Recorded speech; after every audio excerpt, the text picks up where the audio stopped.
Dear students and listeners, very warm greetings. This lesson is prepared for DSCJ home classes. It is prepared for class 12th of subject education. Students, in our previous session, we discussed about various types of curriculum. We discussed subject centered curriculum, its merits and demerits. In today's lesson, we are going to discuss another type of curriculum which is activity centered curriculum. We will also discuss its merits and demerits. Let us try to understand what is activity centered curriculum. In activity centered curriculum, the subject matter is presented through activities and knowledge is gained through purposeful activities. Here, activities are the medium of imparting knowledge, teaching skills, and developing attitudes. It is a modern form of curriculum. Activity centred curriculum यानी क्रिया केंद्रित पाठ्यक्रम। यह पाठ्यक्रम नवीनतम धारणा पर आधारित है जिसके अनुसार सैद्धांतिक विषय पढ़ने के लिए कुछ क्रियाओं तथा किसी एक केंद्रीय कार्य पर आधारित हो। इस प्रकार के पाठ्यक्रम में केंद्रीय कार्य को शिक्षा का प्रमुख केंद्र बिंदु माना जाता है तथा सभी विषयों तथा क्रियाओं की शिक्षा उसी केंद्रीय कार्य को आधार बनाकर दी जाती है। इसके अंतर्गत विभिन्न कार्यों को विशेष स्थान दिया जाता है। तो क्या करते हैं हम एक्टिविटी सेंटर्ड करिकुलम में हम ऐसी एक्टिविटीज़ प्लान करते हैं जिसको कि उसे आधार बनाकर हम बच्चों को नॉलेज दे सकें। आधुनिक मनोवैज्ञानिक एवं शिक्षाविदों के अनुसार इस प्रकार के पाठ्यक्रम बच्चों के स्वाभाविक प्रवृत्ति के अनुरूप होते हैं क्योंकि क्रिया करना बालक का स्वाभाविक गुण है।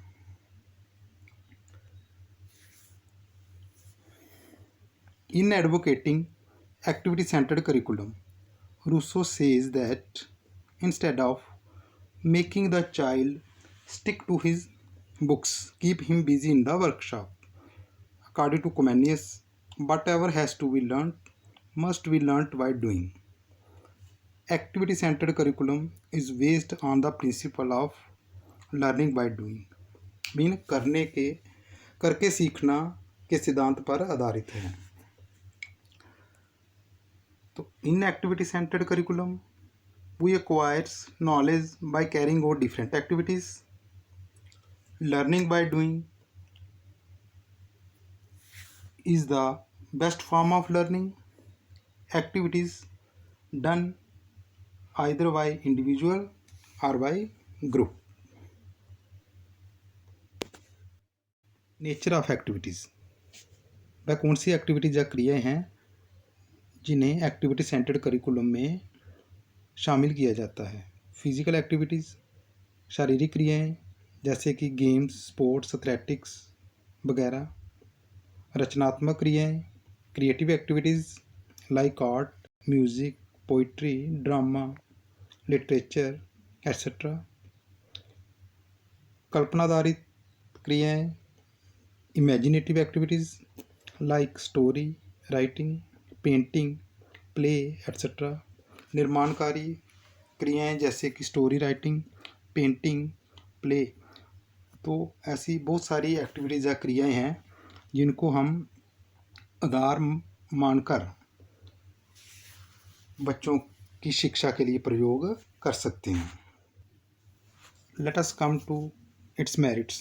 Merits of activity centred curriculum और sublimation of instincts.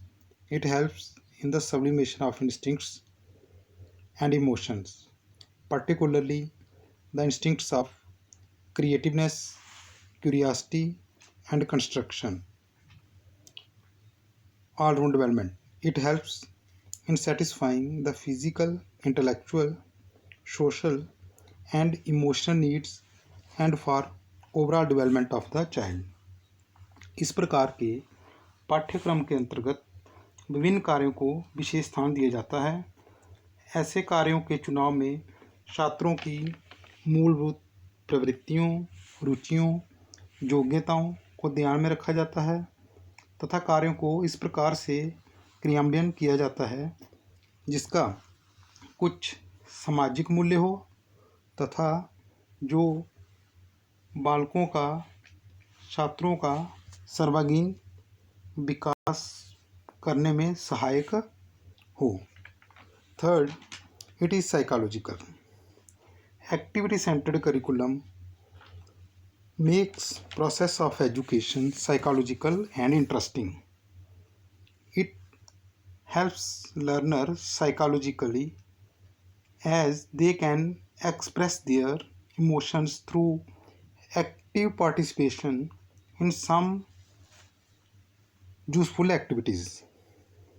It is based on the principle of learning by doing. Therefore, it is very useful for the students. This method can fulfill the natural urge of growing child on one hand, also can help them learn their lesson. The following are some of the demerits of activity centered curriculum. It neglects knowledge aspect. Activity centered curriculum neglects knowledge aspect which are needed for intellectual development of the child. तो इस तरह का curriculum जो है जिन knowledge aspect को नज़रअंदाज करता है जो कि हमारे मानसिक विकास के लिए बहुत ज़रूरी होता है. It is unsuitable as it is not applicable to all stages of education. It requires keen observation. Here, personal supervision is needed for every activity which is not possible in school. So this is all about activity centered curriculum, its merits and demerits. Thank you.